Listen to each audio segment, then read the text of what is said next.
Vamos abrir a palavra do Senhor na primeira epístola de João, capítulo 1. Nós iremos meditar nessa noite do versículo 8 até o versículo 10.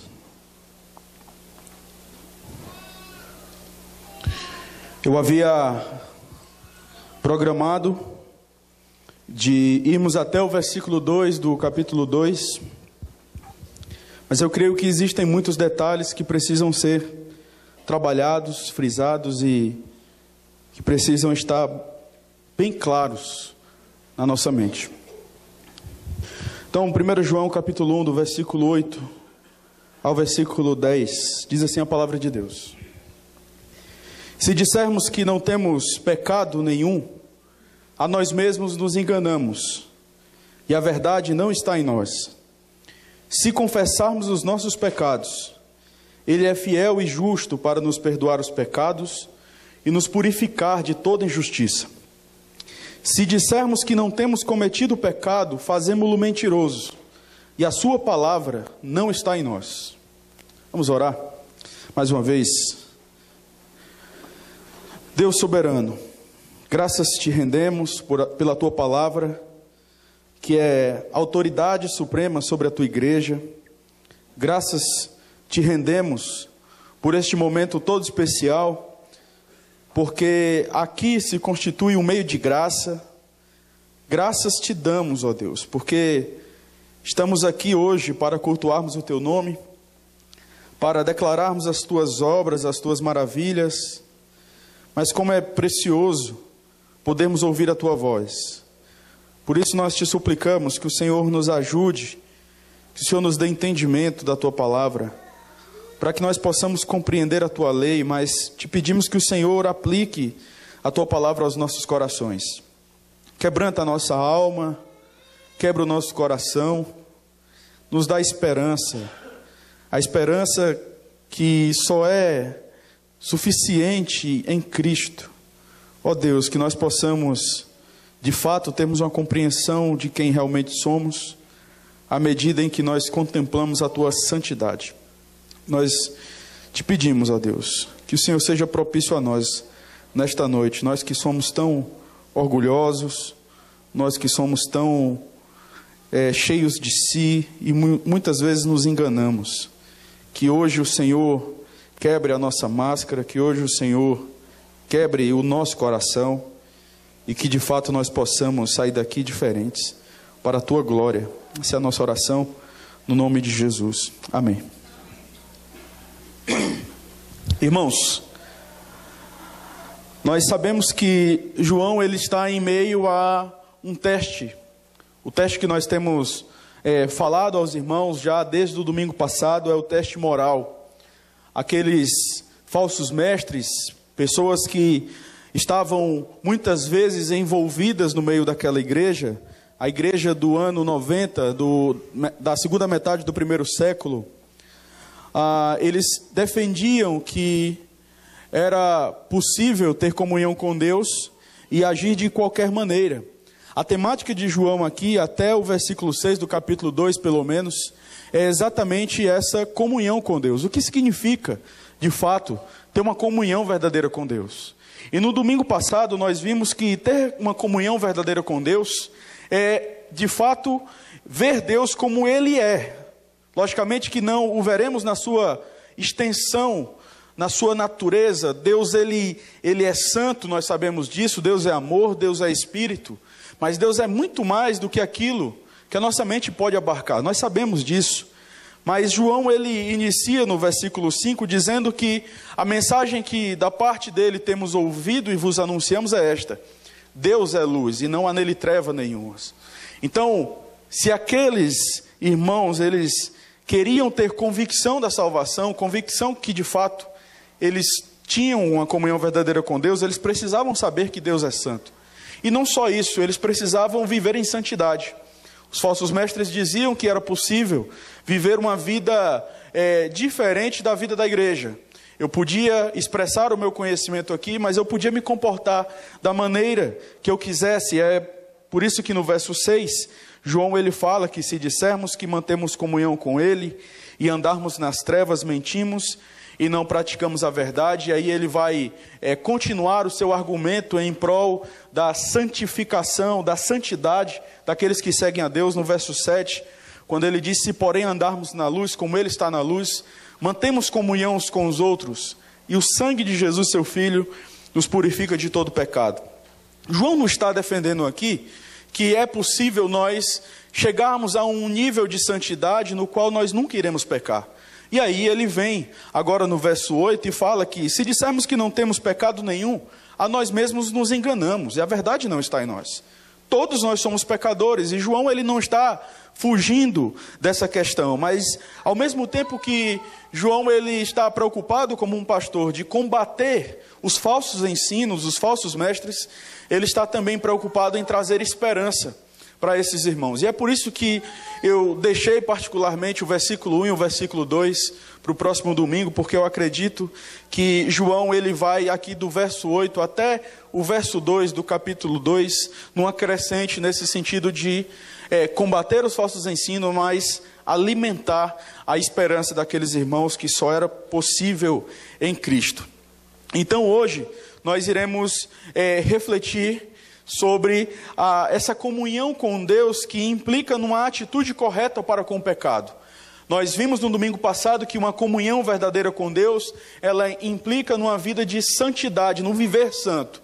E hoje, a comunhão verdadeira com Deus, ela implica numa atitude correta para com o pecado. Em primeiro lugar, João, ele traz para nós que nós precisamos reconhecer que possuímos uma natureza pecaminosa. Não há perfeição entre nós, não há espaço para isso. Nós não temos qualquer motivo nesse mundo para acharmos, diante daquilo que somos, que iremos adquirir a perfeição aqui. A palavra de Deus diz, Paulo fala lá em Filipenses 1, não me lembro se no versículo 6, estou plenamente certo de que aquele que começou boa obra em vós, há de completá-la até o dia do Senhor. Deus está executando uma obra em nossas vidas. Eu não estou falando aqui que você deve se portar de maneira leviana diante do pecado, mas que é impossível, no tempo presente, nós adquirirmos a perfeição, erradicarmos totalmente o pecado em nossas vidas. Mas esse era exatamente o ensino dos falsos mestres. Eles acreditavam que era possível chegar a um nível de perfeição naqueles dias pelo conhecimento que eles tinham. No começo, eles vão dizer no verso 5 ao verso 7, vai ficar implícito que João está trabalhando com eles, que eles acreditavam que era possível ter comunhão com Deus e fazer o que eles quisessem. Agora a questão é, eles não só acreditavam que podiam viver com Deus e se comportando da maneira que quisessem, mas eles acreditavam que não tinham pecado. Eles acreditavam que eram pessoas perfeitas. Os falsos mestres afirmavam que era possível chegar a um nível onde o indivíduo deixaria radicalmente de pecar.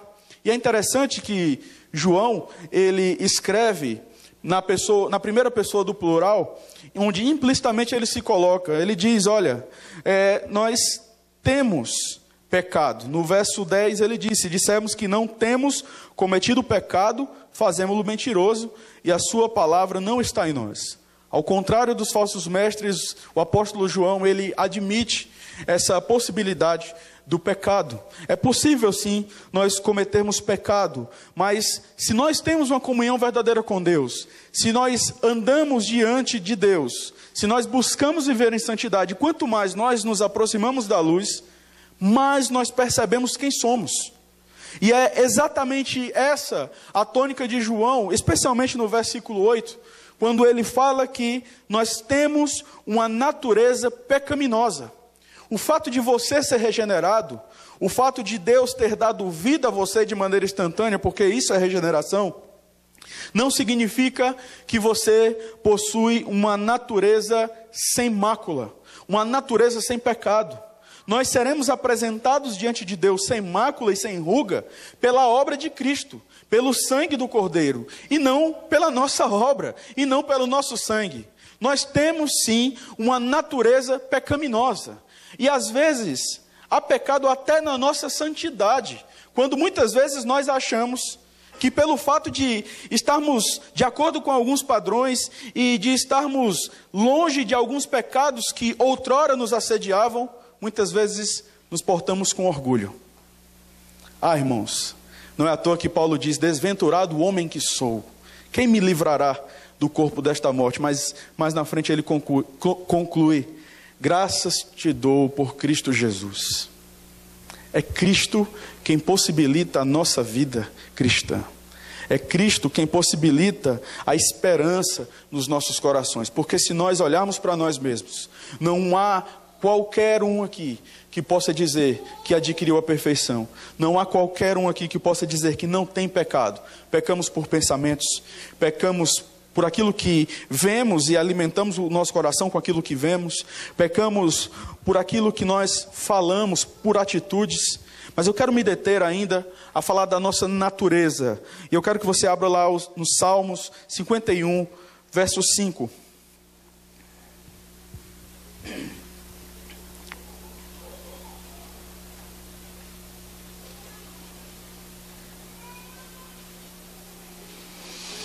Salmo 51, verso 5 diz: eu nasci na iniquidade e em pecado me concebeu a minha mãe.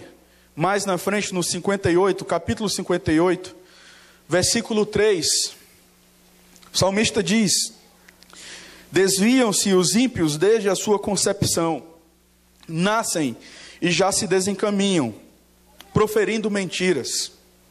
E aí o texto que nós lemos, mas eu quero apenas ler alguns versículos. Romanos capítulo 7, versículo 21 ao versículo 24. Romanos 7, do 21 ao 24. Diz a palavra de Deus: então, ao querer fazer o bem, encontro a lei de que o mal reside em mim. Porque no tocante ao homem interior, tenho prazer na lei de Deus. Mas vejo nos meus membros outra lei, que guerreando contra a lei da minha mente, me faz prisioneiro da lei do pecado que está nos meus membros. Desventurado homem que sou, quem me livrará do corpo desta morte? Nós temos uma natureza pecaminosa. E é isso que João enfatiza aqui. Se dissermos que não temos pecado nenhum, a nós mesmos nos enganamos, e a verdade não está em nós. Charles Spurgeon, ele certa vez disse: há pecado até na nossa santidade, há incredulidade na nossa fé, há ódio no nosso próprio amor, há lama na serpente, da serpente, na mais bela flor do nosso jardim. João mostra quão terríveis são as consequências da falta de reconhecimento, da depravação e corrupção da natureza pecaminosa. Se nós não admitimos que nós não temos pecado, se nós de fato admitirmos que não temos pecado, que não temos uma natureza pecaminosa, a palavra de Deus diz que nós nos enganamos, e a verdade do Senhor, ela não está em nós. A ideia aqui de nos enganarmos e a verdade de Deus não está em nós é: se nós admitirmos que não possuímos uma natureza pecaminosa, isso significa que nós não temos relacionamento com um padrão que é Deus. Se quanto mais nós nos aproximamos de Deus, mais nós percebemos quem somos, e se não há essa admissão de que, na verdade, muitas vezes nós possuímos obras das trevas, a verdade não está em nós. Nós nunca tivemos um relacionamento verdadeiro com Deus. Suspeite daqueles cristãos que afirmam que não tem pecado nenhum, porque simplesmente Deus levou em Cristo os seus pecados. Todos nós ainda, irmãos, lutamos todos os dias contra pecados que tenazmente nos assediam. Há aqueles que são mais explícitos, aqueles que todos veem, mas há aqueles que só nós e Deus sabemos. E nós lutamos contra eles todos os dias. E precisamos admitir isso. Porque se não admitirmos isso, significa que não há progresso na caminhada cristã. A caminhada cristã, ela mostra para nós o seguinte: que quanto mais nós nos aproximamos da luz, mais as nossas obras ruins, elas são manifestas. Quanto mais nós nos aproximamos da luz, sim, mas o sangue de Cristo nos purifica. Mas muito mais, nós vamos percebendo quem somos. Não foi isso que aconteceu com Isaías, por exemplo, no capítulo 6, versículo 5, quando ele está diante da santidade de Deus, o que é que ele diz? Ai de mim, porque sou homem de lábios impuros, e habito em meio a um povo de impuros lábios. Mas João continua falando ainda a respeito do reconhecimento do pecado em nós. Aqui nós vimos até agora João falando a respeito da natureza pecaminosa. João fala agora que não só temos uma natureza pecaminosa, não só somos pecadores, como temos cometido pecado também. João fala no verso 10, se dissermos que não temos cometido pecado, fazemo-lo mentiroso, e a sua palavra não está em nós. E o que é interessante aqui, irmãos, e mais grave, é que no verso 8, se nós admitimos que não possuímos pecado, nós nos enganamos. E caminhamos achando que somos perfeitos, mas isso é um auto-engano. Mas o que torna mais sério a questão do verso 10, é que se nós dizermos, afirmarmos, que não temos pecado, nós fazemos de Deus mentiroso. E isso é mais sério ainda. Por quê? Porque Deus diz em sua palavra que nós somos pecadores. E se nós não admitimos que nós temos cometido pecado, qual a necessidade de um redentor? Qual a necessidade de um advogado diante de Deus? Muitas vezes achamos que a obra de Cristo por nós, ela se limitou à ressurreição. Mas a obra de Cristo por nós não se limitou à ressurreição. Cristo continua a interceder por nós neste exato momento. E é exatamente essa intercessão, Ele está fisicamente diante do Pai. É essa intercessão que possibilita com que Deus receba o nosso culto e a nossa adoração. Se dissermos que não temos cometido pecado, por que nós iremos confessar os nossos pecados a Deus? Por que nós iremos glorificar ao Senhor? Porque há um intercessor neste exato momento por nós. Se dissermos que não temos cometido pecado, nós estamos dizendo que Deus é mentiroso. Porque a palavra dele diz que nós somos pecadores e que nós temos cometido sim pecado. Não adianta, irmãos, nós queremos nos defender diante dos nossos irmãos e simplesmente dizermos que não fazemos nada demais. É importante admitirmos os nossos pecados. E eu não estou falando aqui para você caçar um pecado para admitir, para dar uma de humilde, que isso não é humildade nenhuma. Isso é um orgulho, uma vaidade que muitas vezes está implícita, mas ninguém percebe. Não, é porque eu sou orgulhoso, eu sou arrogante, como se isso fosse a melhor coisa do mundo. Nós não devemos, irmãos, ter orgulho dos nossos pecados, porque eles são uma afronta contra Deus. Mas eu quero voltar aqui à questão do porquê que nós fazemos de Deus mentiroso, se nós admitirmos que não temos cometido pecado. No Salmo 14, no versículo 3, nós vemos que todos se extraviaram e juntamente se corromperam. Não há quem faça o bem, não há nenhum sequer. Eu não estou falando aqui de termos uma visão pessimista do homem, mas uma visão realista. Nunca espere o bem, porque todos nós temos potencial para fazermos grandes desgraças uns com os outros, porque somos pecadores. Somos pecadores. O que nos limita é a graça de Deus. O que nos segura é a salvação dada em Cristo Jesus a nós. Não pense que você é mais crente do que Deus. Não pense que você é mais santo do que Deus. Deus diz que você e eu somos pecadores. Deus diz que você e eu temos cometido pecado. Eclesiastes 7, versículo 20. Não há homem justo sobre a terra que faça o bem e que não peque. Não há. Não há. Então, irmãos, ou nós admitimos essas realidades e temos comunhão uns com os outros, ou nós vamos achar que o nosso lado é o lado do céu e o lado do irmão é o lado onde ele está progredindo para chegar no céu, que é o meu ciclo de conforto, é o meu reino. Quando João ele exorta cada um de nós a vivermos em comunhão, ele quer que nós entendamos exatamente essa questão. Somos pecadores, temos cometido pecado, e Deus nos colocou junto para nos edificarmos e ajustarmos essas coisas. Os falsos mestres, eles rejeitavam essa possibilidade. Romanos capítulo 3, versículo 23, um texto bastante conhecido nosso. Pois todos pecaram e carecem da glória de Deus. Infelizmente, ainda possuímos uma natureza pecaminosa e ainda temos cometido pecado por palavras, pensamentos e atitudes. É interessante porque do versículo 8 até o versículo 2 do capítulo 2, nós vamos observar que João ele se utiliza do termo pecado 7 vezes. E a expressão pecado, ela literalmente significa errar o alvo. O que é pecado? João diz para nós o que é pecado. 1 João 3, versículo 4. Todo aquele que pratica o pecado também transgride a lei, porque o pecado é a transgressão da lei. Pecado não é aquilo que eu acho que é pecado. Pecado é a transgressão da lei de Deus. Como nós falamos no domingo passado, para que isso venha nos livrar do legalismo. Para que alguém chegue para você, às vezes, e faça chantagem. Não faça chantagem emocional com você. Olha, você errou comigo e tal, então me mostre nas escrituras onde foi que eu errei. Me mostre nas escrituras onde eu pequei. Porque o nosso pecado, em última análise, ainda que seja contra o nosso irmão, em última análise, o nosso pecado é contra Deus. Lembra que Davi estava confessando o seu pecado? O que foi que ele disse? Pequei contra ti somente. Fiz o que é mal. E ele estava ali confessando o seu pecado. Alguns comentaristas vão dizer que era exatamente o adultério que ele havia cometido.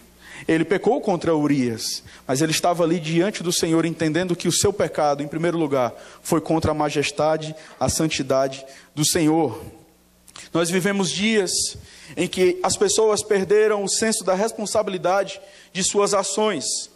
É fato que desde o Éden o homem possui uma natureza pecaminosa, mas cada vez mais o homem busca, por meio de ideologias, eximir-se e esquivar-se da responsabilidade de seus atos. Não há mais culpa e tudo possui uma explicação científica. E não são poucos os cristãos que têm buscado na psicologia justificativas para os seus erros. A Bíblia, ela mostra para nós que as nossas atitudes, na verdade, aquilo que muitas vezes se volta contra nós, é fruto da nossa natureza pecaminosa. E se nós não buscamos compreender o homem à luz daquilo que Deus revelou sobre o homem, nós estaremos fadados ao fracasso. Eu creio que a frase de John MacArthur é bastante útil para nós neste momento. Em seu livro, Nossa Suficiência em Cristo, ele diz: o pecado recebe o nome de doença, de forma que as pessoas acham que precisam de terapia e não de arrependimento. O pecado habitual recebe o nome de vício ou de comportamento compulsivo, e muitos presumem que a solução está no cuidado médico e não na correção moral. Quanto mais nos aproximamos de Deus, mais nós vamos percebendo que precisamos de arrependimento. A questão não é simplesmente comportamental, a questão é o coração. O nosso problema essencial é o nosso coração. Nós somos maus e os nossos comportamentos, eles podem muitas vezes maquiar uma realidade que não existe. E nós fazemos isso, irmãos, quase todos os domingos. Temos um casamento maravilhoso aqui, quando na verdade não é isso. A realidade não é essa. Cuidamos dos filhos sob a disciplina do Senhor aqui. Mas quando saímos daqui não é essa a realidade. Enfrentamos dificuldades, enfrentamos lutas. O nosso problema essencial é o nosso coração. E às vezes as pessoas vão em busca de livros de autoajuda que muitas vezes aliviam o nosso ego e trazem uma percepção equivocada a respeito do homem. Se nós queremos solucionar o nosso problema essencial, nós precisamos olhar para a palavra de Deus e ver que só há um que pode resolver o problema essencial do homem, é Cristo. Cristo, ele vem para mudar o nosso coração. O comportamento é uma consequência dessa mudança interior. É uma mudança de dentro para fora. Nós somos pecadores. E uma compreensão equivocada a respeito disso vai nos levar a uma vida cristã equivocada. Se nós admitimos que por meio do nosso comportamento podemos mudar todas as coisas, eu não estou falando que o comportamento não seja importante. Apenas digo que o comportamento é fruto de um coração de fato rendido aos pés de Cristo. Mas quanto mais nós nos aproximamos de Deus, mais nós percebemos quem somos. Se nós não desfrutamos dessa vida de santidade, será impossível para nós termos uma consciência de quem somos. E aí Calvino, ele traz uma contribuição maravilhosa para nós nesse momento. Ele diz que o homem jamais pode ter claro conhecimento de si mesmo, se primeiramente não contemplar a face do Senhor. E então descer para examinar a si mesmo, porque esta arrogância está tão arraigada em todos nós. Sempre nos julgamos justos, verdadeiros, sábios e santos, a não ser que, havendo sinais evidentes, sejamos convencidos de que somos injustos, falsos, insensatos e impuros. Você não foi chamado para resolver os seus problemas olhando para dentro de si. Quando nós olhamos para dentro de cada um de nós, o que nós podemos encontrar é desespero e confusão. Nós somos chamados para olhar para Cristo, para o perfeito varão. E é através dessa perfeição que nós somos constrangidos a mudarmos a nossa vida. Mas sabe uma notícia maravilhosa? O Espírito Santo de Deus habita em nós, está efetuando as mudanças necessárias nos nossos corações. Ele é o nosso advogado junto ao Pai. Cristo é o nosso advogado. Diante disso, diante da realidade que somos pecadores e de que temos cometido o pecado, nós devemos, irmãos, em primeiro lugar, sermos humildes diante de Deus. Humildade não é simplesmente admitir seus pecados diante dos irmãos, mas é ter uma postura correta diante do entendimento verdadeiro, quem você é e de quem é Deus. Suspeite daqueles irmãos que têm todo o orgulho do mundo, de chegar diante de todo mundo e dizer: olha como eu sou arrogante, olha como eu sou orgulhoso. Agora experimenta chegar para ele em particular e dizer: meu irmão, eu lembrei daquele momento que você falou que era arrogante, que era orgulhoso. Eu quero dizer que você está certo, você realmente experimenta fazer isso para você ver. Nós admitimos as nossas culpas diante de Deus, mas muitas vezes admitimos de maneira leviana. Porque é quando alguém confronta a gente que nós temos a real concepção se de fato nós temos convicção daquilo que nós falamos diante de Deus. Uma coisa é nós dizermos diante do Senhor que somos miseráveis. Outra coisa é alguém chegar para nós e dizer: você é um miserável. É diferente, irmãos. E nós vamos comprando essa falsa ideia que somos humildes diante do Senhor, quando na verdade não somos. Mas nós precisamos uns dos outros para nos enxergarmos. E eu vou falar um pouco disso um pouco mais na frente. E aí devemos nos portar com humildade diante do Senhor. Lucas capítulo 5, versículo 8. Na parte B do versículo, Pedro, ele olha para o Senhor Jesus e diz: Senhor, retira-te de mim, porque sou pecador. É a mesma ideia que nós vemos, por exemplo, em Isaías, como eu já mencionei. Ai de mim, porque sou homem de lábios impuros, e habito em meio a um povo de impuros lábios. Em primeiro lugar, nós devemos ser humildes diante do Senhor. Eu comecei pelo mais fácil, porque é fácil nós sermos humildes diante de Deus, porque muitas vezes Deus, ele, para muitos de nós, ele é alguém que está tão distante. E aí às vezes é tão fácil você admitir que você é humilde diante do Senhor, mas diante daquele que está te vendo todos os dias, que expressa aquela afeição do tipo: é você? Será que você está realmente vivendo essa santidade toda que você está vivendo? São nesses momentos que nós temos um encontro com quem realmente somos. Nós devemos ser humildes diante dos irmãos. Todos nós, em algum momento, somos encurralados com a realidade da nossa cegueira pecaminosa. Precisamos uns dos outros para nos enxergarmos. Não ache ruim quando um irmão chegar para você e repreender você por algum erro, por algum pecado. Você já parou para pensar que muitas vezes nós costumamos nos abrir somente com aqueles que nós sabemos qual será a opinião dele? Nós já sabemos. Então é fácil eu conversar com o Mauro, porque eu sei que o Mauro vai me apoiar. Eu sei que o Mauro vai concordar com tudo aquilo que eu penso. Então é maravilhoso, olha que piedoso. Eu estou me abrindo com o meu irmão. Eu estou pedindo que ele ore por mim. Isso não é nada piedoso, irmãos. E muitas vezes nós assumimos uma postura de tolos e fugimos uns dos outros. Provérbios 15, versículo 12, diz: o escarnecedor não ama aquele que o repreende, nem se chegará para os sábios.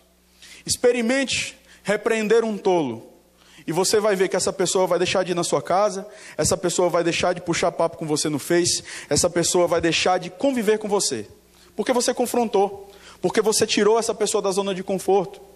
Nós precisamos, irmãos, diante do conhecimento que temos da nossa natureza pecaminosa e da possibilidade que temos de caminharmos cegamente, nós precisamos uns dos outros para nos enxergarmos. Precisamos disso. Hebreus capítulo 3, versículo 12 ao versículo 13. Deixa isso que estou falando de maneira ainda mais clara. Hebreus 3, capítulo 12, ou versículo 12 ao versículo 13. Tende cuidado, irmãos. Jamais aconteça haver em qualquer de vós perverso coração de incredulidade que vos afaste do Deus vivo. Pelo contrário, exortai-vos mutuamente cada dia, durante o tempo que se chama hoje, a fim de que nenhum de vós seja endurecido pelo engano do pecado. Olha o que ele diz. Nós somos convidados a nos exortarmos todos os dias, a fim de que nós não venhamos a ser endurecidos pelo engano do pecado. É possível nós caminharmos de maneira cega se nós nos isolarmos na caminhada cristã. E não é à toa que esse texto está dentro de um contexto onde João exorta aqueles irmãos a viverem em comunhão. Se você quer ter comunhão apenas com as pessoas que falam que você quer, você está demonstrando que ou você é um crente muito imaturo, ou você é um crente que, na verdade, é um falso crente, que não gosta de ver a si mesmo, que não gosta de compreender quem você de fato é. Logicamente que a repreensão, ela não é um fim em si mesmo. Ela tem como finalidade nos trazer para fazermos as obras de Cristo. Eu lembro que essa semana, por exemplo, houve uma situação bem delicada, onde lá para o lado do norte, como vocês falam, e nós ficamos bastante comovidos com a situação da separação de um casal que era próximo a nós há alguns anos atrás. Faz tempo que nós não temos esse contato. E eu lembro que a pessoa postou no Facebook que havia separado. E eu comecei a olhar os comentários naqueles dias, ou naquele dia, e eu foi dando uma ira no meu coração, assim, porque os comentários eram do tipo: olha, seja forte, corajosa, tal, não temas, não te espantes, porque o Senhor é contigo. Sabe, comentários bíblicos: vai lá, Deus vai te abençoar, Deus está contigo nesse momento. E aquilo foi dando uma ira no meu coração. E eu fiz um comentário lá, nossa, achando que estava fazendo a coisa mais santa do mundo. E eu comentei lá que, olha, no casamento, na separação, não há bênção, só há maldição. Eu estou orando por vocês. E, beleza, fiz o comentário e fiquei na minha. E estava lá, eu nem lembrava mais disso, porque eu estava crente que tinha feito a melhor coisa do mundo, então nem lembrava disso. E aí eu lembro que a minha esposa chegou para mim e falou: olha, por que você fez aquilo? Quando ela fala isso, aí eu já... O que foi que eu fiz dessa vez, né? O porquê que você fez aquilo? Aí eu o quê? Aquele comentário no post. Você perdeu a oportunidade de pastorear. Você poderia ter mandado um recado privado. E você podia ter... Olha, minha esposa é uma bênção, irmãos. Tem essas coisas aí. Mas naquele momento, irmãos, parece que os meus olhos abriram. E de fato, eu fiz algo, eu falei algo certo, mas não é porque o nosso aconselhamento ele é bíblico que nós temos que chegar de maneira irresponsável e fazermos as coisas de qualquer maneira. Nós sabemos disso. E naquele momento parece que os meus olhos abriram. E eu, nossa, não tinha parado para pensar nisso. E realmente eu não tinha parado para pensar nisso. Nós precisamos uns dos outros para que nós venhamos a compreender aquilo que temos feito e que tem desagradado a Deus. Então não fique irado, não fique irritado, suspeite daqueles que só bajulam você, suspeite daqueles que não estão preocupados com a sua vida. Eu também não estou falando aqui para você fazer uma lista de pecados. Eu vou conversar com o Tiago agora. Tiago, vamos sentar aqui porque eu tenho muitas coisas para te dizer. Eu não estou falando isso. Mas eu estou falando, irmãos, para nós nos exortarmos, para que nós não venhamos a caminhar distantes do Senhor, com o coração endurecido. Nós temos sim uma natureza pecaminosa. Devemos ser humildes diante de Deus, devemos ser humildes diante dos nossos irmãos, e devemos ser humildes diante das habilidades que Deus tem nos dado. O que possuímos, não possuímos por uma questão inata, ou seja, algo que vem de nós mesmos, mas pela graça de Deus, uma vez que nossa natureza é corrupta.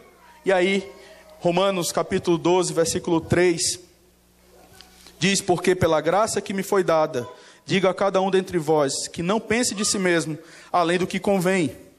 Antes pense com moderação, segundo a medida da fé que Deus repartiu a cada um. Os falsos mestres, eles se gabavam do conhecimento que eles possuíam. E ter conhecimento não é errado. Mas entender que, logicamente, não o conhecimento dos falsos mestres, porque era um conhecimento negativo. Mas se nós adquirimos conhecimento, isso é fruto da graça iluminadora do Senhor. É Ele quem nos dá. Porque nós mesmos, o nosso diagnóstico não é bom. Nosso diagnóstico é ruim. Mas se temos o que temos, é pela graça e é pela misericórdia de Deus. Então, irmãos, diante disso, diante desse conhecimento que nós temos, que somos pecadores e que temos cometido pecado, só nos resta uma coisa: confessar os nossos pecados diante de Deus. No versículo 9, João ele diz: se confessarmos os nossos pecados, Ele é fiel e justo para nos perdoar os pecados e nos purificar de toda injustiça. Esse eu creio que é um dos versículos mais conhecidos da Bíblia, e que mais nós precisamos aprender todos os dias, porque nós possuímos um sentimento de autojustiça, onde o nosso padrão muitas vezes ele está, pelo menos para nós, até muito mais elevado do que o padrão de Deus. Porque Deus diz que se nós confessarmos os nossos pecados, nós seremos perdoados. Mas nós queremos ser tão crentes que muitas vezes não recebemos esse perdão, porque dizemos: não, nós não merecemos. De fato, você e eu não merecemos. Mas vivermos o perdão de Deus é vontade de Deus para nós. Vivemos nessa esfera de que somos perdoados, somos aceitos, não por quem somos, mas por aquilo que Ele é vontade de Deus. Você deve sim confessar os seus pecados diante de Deus, na certeza de que Ele perdoa. Precisamos confessar. E como haverá confissão se não há uma compreensão bíblica daquilo que nós temos feito? Provérbios capítulo 28, versículo 13. O texto diz, Provérbios 28, 13: o que encobre as suas transgressões jamais prosperará, mas o que as confessa e deixa alcançará a misericórdia. A confissão deve estar baseada na majestade santa de Deus. O contexto traz essa santidade de Deus para nós, e não nos nossos sentimentos. Nós não confessamos pecado para nos livrarmos de uma consciência pesada, mas é exatamente o que fazemos muitas vezes. Confessamos os nossos pecados a Deus porque não queremos continuar com a consciência pesada. Confessamos os nossos pecados a Deus porque queremos continuar bem. Nós confessamos os nossos pecados a Deus porque o nosso pecado é uma ofensa, uma afronta contra a santidade de Deus. Nós não confessamos porque queremos nos livrar. Nós não confessamos porque queremos nos sentir bem. Nós confessamos porque nós pecamos contra aquele que nós amamos. E como é interessante, quando nós amamos alguém, por exemplo, e nós chegamos para pedir perdão, muitas coisas passam na nossa cabeça. Olha, você foi tão legal comigo, eu fui tão ingrato com você. Esse é o verdadeiro arrependimento. A verdadeira confissão, ela passa diante do conhecimento que eu tenho da santidade do Senhor. Deus não só é santo, mas Deus tem sido misericordioso conosco. Deus tem sustentado a nossa vida. Deus tem nos dado família. Deus tem nos dado o que vestir. Deus tem nos livrado no dia a dia. Deus tem falado aos nossos corações através da sua palavra. E muitas vezes nós rejeitamos isso, damos as costas para Deus e fazemos coisas totalmente contrárias àquilo que Ele espera que nós venhamos a fazer. E muitas vezes chegamos diante de Deus e confessamos os nossos pecados de maneira leviana, sem sabermos nem o que é que nós estamos fazendo. Por que você confessa os seus pecados diante de Deus? Será que já paramos para pensar na natureza do nosso pecado? E aí eu quero trazer a colocação de Paul Tripp, no seu livro Instrumentos na Mão do Redentor, o livro que os irmãos estão estudando lá com o presbítero Edu, o trecho diz: o pecado é fundamentalmente idólatra. Eu faço coisas erradas porque meu coração deseja algo mais que o Senhor. O pecado produz uma propensão à idolatria em todos nós. Todos nós migramos para longe da adoração e serviço do Criador, em direção à adoração e serviço da coisa criada. O grande drama do pecado é que nós vivemos uma fantasia onde nós achamos que podemos viver para nós mesmos. A natureza do pecado é essa. É nós acharmos que podemos não viver para Deus, e agora eu posso viver para mim, eu posso satisfazer os meus desejos, eu posso estabelecer os meus parâmetros. E quando eu estou falando de pecado aqui, eu não me refiro somente à questão moral, que muitas vezes nós achamos que pecado é só isso, mas eu me refiro à soberba, porque a soberba é exatamente o entendimento de alguém que acredita que o que ele sabe é algo que vem dele, não vem de Deus. Então eu sei, eu sou bom mesmo. E é bom porque não, eu sou bom porque eu nasci bom. E porque Deus olhou para mim e disse: esse é o cara, e pronto. E não é assim. E achamos que pecado é só uma questão moral, é só uma questão que está ligada à área sexual, mas não é só isso. Não é só isso. Pecado é nós vivermos para nós mesmos. E não é à toa que 2 Coríntios capítulo 5, versículo 15... ele diz: e ele morreu por todos, para que os que vivem não vivam mais para si mesmos, mas para aquele que por eles morreu e ressuscitou. Ele morreu por nós, para que nós, a partir de agora, viéssemos a viver para ele e não para nós. Quando nós confessamos os nossos pecados, será que nós temos consciência disso? Quando você de repente não libera perdão para o seu irmão, você está vivendo para você.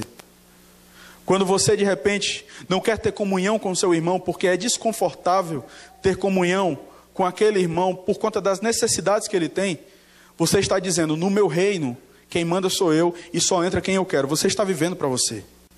Será que nós temos consciência disso quando nós confessamos os nossos pecados diante de Deus?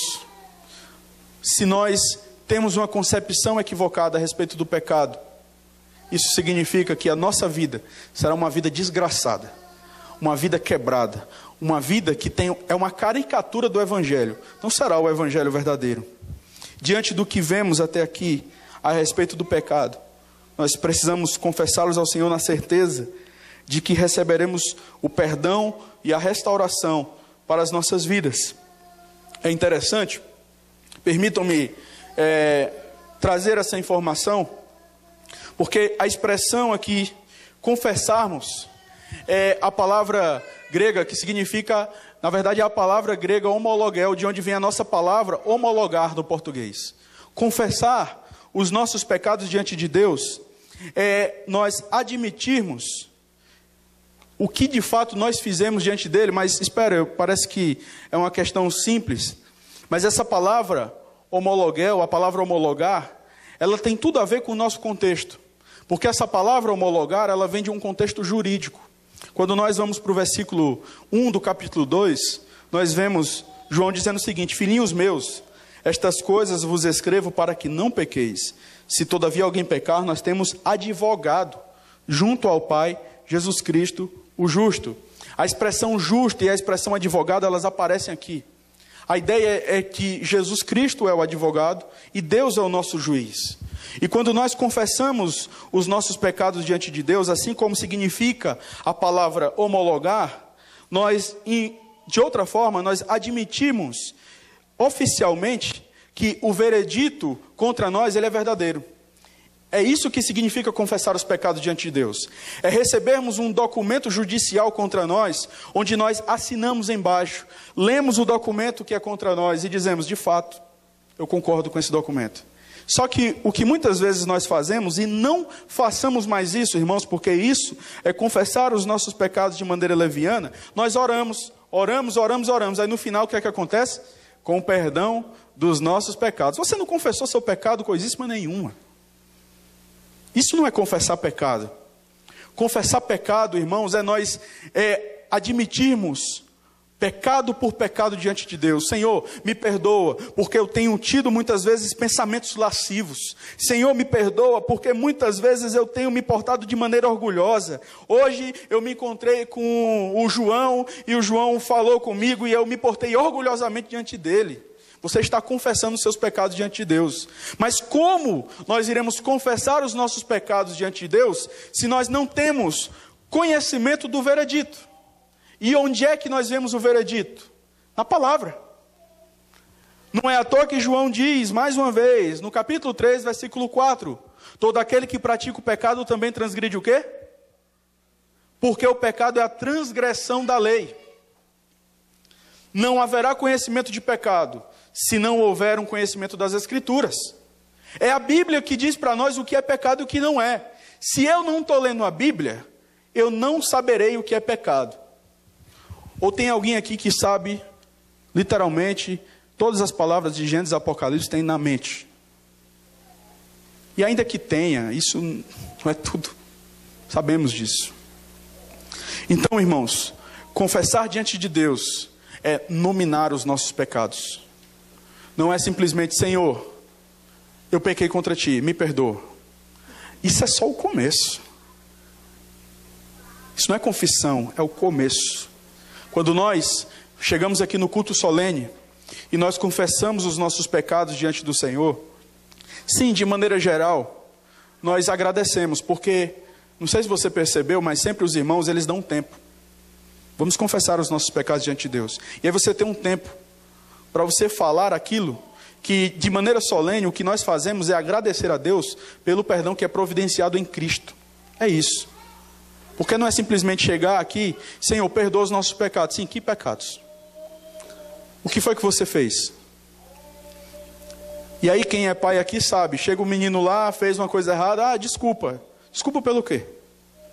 O que foi que você fez? Você tem ciência da natureza do seu pecado?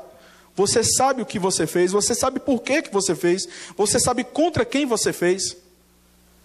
Se nós queremos confessar os nossos pecados diante de Deus, nós precisamos ter uma compreensão real daquilo que nós fizemos.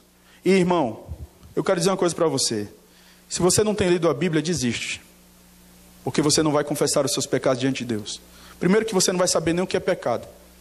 Se você não conhece as Escrituras, não tem como. Não tem como. Não tem. Então nós precisamos nos voltar para a palavra de Deus e assumirmos as nossas responsabilidades diante do Senhor. E diante do veredito do Senhor contra nós, nós de fato dizemos, Senhor, eu concordo com tudo isso aí que está contra mim. Mas sabe o que é maravilhoso? Ele prometeu nos perdoar. O nosso veredito, ele foi pago em Cristo Jesus. Ele não só é o nosso advogado, como ele é a propiciação pelos nossos pecados. Ele é o meio pelo qual Deus executou a sua ira. Cristo não só aplacou a ira de Deus. Cristo, ele sofreu, ele recebeu sobre ele a ira do Senhor. E é por isso que nós podemos confessar os nossos pecados diante de Deus e termos segurança, porque o verso continua, se confessarmos os nossos pecados, o que é que diz aí? Ele é fiel e justo para nos perdoar os pecados e nos purificar de toda injustiça. A palavra de Deus diz que ele é fiel a nós, ele é fiel a ele mesmo. Sabe o que é que significa? Deus é imutável, Deus não muda. Ele diz na sua palavra que se nós confessarmos os nossos pecados diante dele, ele irá nos perdoar. Isso é mais do que sentimento, isso é certeza. Eu quero dizer isso para você hoje. Você pode confessar os seus pecados diante de Deus, na certeza de que ele é fiel para te perdoar e para perdoar a mim também. Por quê? Porque ele disse isso na sua palavra. Isaías capítulo 1, versículo 18. Ele chama os pecadores, Deus toma a iniciativa. Sempre foi assim, desde o Éden. Vinde, pois, e arrozoemos, diz o Senhor. Em outras palavras, vamos raciocinar juntos. Deus, Ele chama o pecador, vamos pensar juntos. Ainda que os vossos pecados sejam como a escarlata, eles se tornarão brancos como a neve. Ainda que sejam vermelhos como o carmesim, se tornarão como a lã. Essa certeza está além dos nossos sentimentos, irmãos. Deus não muda. Deus não é como eu, Deus não é como você, que hoje está disposto a perdoar, mas amanhã não. A palavra dele diz que em todos os momentos em que nós confessarmos os nossos pecados diante dele, ele é fiel para nos perdoar. Fiel a ele mesmo. Porque se Deus fosse ser fiel a mim e a você, irmãos, estava perdido. Mas a fidelidade dele não está condicionada a nós. A fidelidade dele está condicionada àquilo que ele mesmo prometeu. Deus é fiel. Vale a pena confessar os nossos pecados diante dele. Como é maravilhoso nós servirmos a esse Deus. João, ele traz esperança para os seus leitores, porque aqueles irmãos estavam confusos. Será que se eu confessar os meus pecados diante do Senhor, eu que sou pecador, eu que tenho cometido pecado, e os falsos mestres que o nosso pastor João está combatendo de maneira tão forte, e agora? Se confessar os vossos pecados diante de Deus, Ele é fiel e justo para vos perdoar os pecados. A Bíblia continua, Ele não só é fiel, mas Ele é justo. E essa expressão justo vem da expressão justificação. Quando nós vamos lá para Romanos capítulo 5, versículo 1, o texto diz, Romanos 5, versículo 1, justificados, pois, mediante a fé, temos paz com Deus, por meio de nosso Senhor Jesus Cristo. Ele é justo ao sacrifício do seu próprio Filho. A propiciação, a expiação, ela já foi providenciada em Cristo.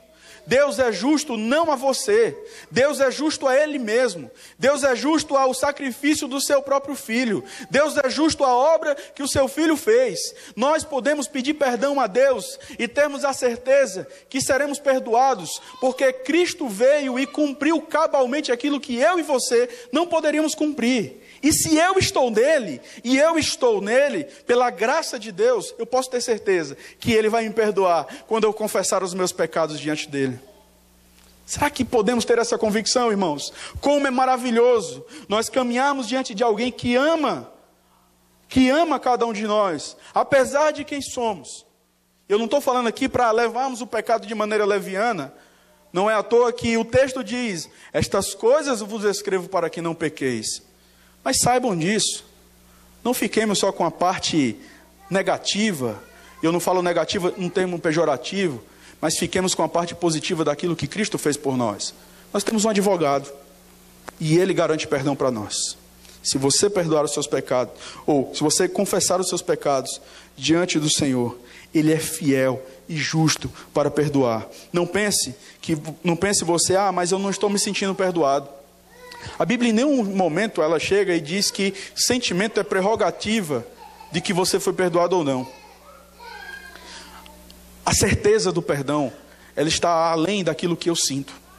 É convicção. Mas sabe por que nós queremos sentir? Porque nós somos mestres na arte de querermos nos justificar. Você foi chamado para servir a um Deus pessoal e que fez uma obra que está além daquilo que o seu coração percebe. Cristo, Ele veio e nos salvou de maneira objetiva. Ele cumpriu na cruz aquilo que nós não poderíamos cumprir. E é baseado nessa certeza, que não significa sentimento, que nós confessamos os nossos pecados. Você já confessou os seus pecados hoje, diante do Senhor, certo de que não é a forma como você espreme os olhos, né? Senhor, tal, não. Mas é a certeza na obra de Cristo, irmãos.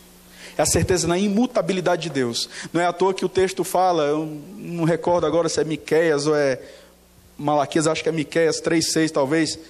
Deus diz, porque eu, Senhor, não mudo, vós não sois consumidos. Deus não muda, nós mudamos. Podemos chegar hoje diante do Senhor, confessar os nossos pecados, porque Ele é atemporal. E Ele é firme. Ele não está envolvido em meio a uma situação. Como é ruim nós conversarmos com alguém que é manipulado por circunstâncias. É horrível. Aí fica naquela, né? Eu preciso conversar com um irmão, né? Eu gosto de citar os irmãos, eu vou conversar com o Davi. Não, mas hoje eu não vou, porque o Davi não está bem hoje. Não é assim? Hoje não é o momento. De fato, isso é sabedoria, eu não estou dizendo que não seja. Mas por que você toma essa postura? Porque naquele momento, ele pode não estar legal, para que você tenha a conversa que você precisa ter com ele. E aí pode ser que aquele momento seja prejudicial. Mas com Deus é diferente, irmãos. Não há circunstâncias.